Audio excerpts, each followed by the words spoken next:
So what are you doing to reassure the public around Lawrence Head after yesterday's tragic event? So as you'd expect, we've increased our patrols in the area, so a high visibility presence, in addition to the officers that are working on the cordons to engage with communities, answer their questions as best we can, and just try and make them feel safe. But beyond that, we're working with partners in the council and within other local service providers who work with young people particularly, and the objectives there are to understand, if we can at this stage, what's gone on, what's caused this incident, any issues that existed amongst and within the group that were involved, and also beyond that to then identify any risk of any associated issues developing, so we can take steps with our partners to try and mitigate that risk and avoid any repeat. So what are you able to tell us about what's happened here? How's the investigation progressed so far? Okay, so we were called to an incident at 6:20 yesterday evening. Officers were flagged down and they arrived at the scene to find paramedics treating an 18-year-old victim who had been involved in the disturbance. Attempts were made to save that gentleman, and unfortunately those efforts were in vain, and he died at the scene shortly afterwards. Since then, 3 arrests have been made.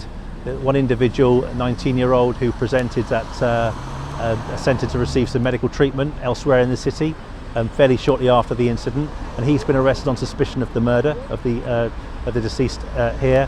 And 2 other people have been arrested on suspicion of the attempted murder of the guy who's believed to have committed the murder. So 3 in custody, 1 for murder and 2 for attempted murder. So the investigation has quite rapidly progressed after the police initially were called to the scene. There was speedy progress certainly in the first few hours that followed our initial attendance here yesterday, but an enormous amount of work that needs to be done now, with quite extensive scenes still in place here where we need to thoroughly search the area and full forensic recovery and search of any evidence that's found, obviously necessary to support subsequent prosecution. A significant team, large number of officers committed to this investigation to understand what's gone on and seek justice for the deceased and his family. This is a major cordon behind us. Have you got any idea how long this cordon is going to remain in place? I haven't, unfortunately. It's difficult for me to say, but it'll be in place for no longer than is necessary, and it is absolutely necessary for us to maintain this cordon to be able to effect those searches thoroughly, and then to secure evidence from within as and when we find it. And this is the third murder in quite quick succession in Bristol. Is this something that the community should be worried about?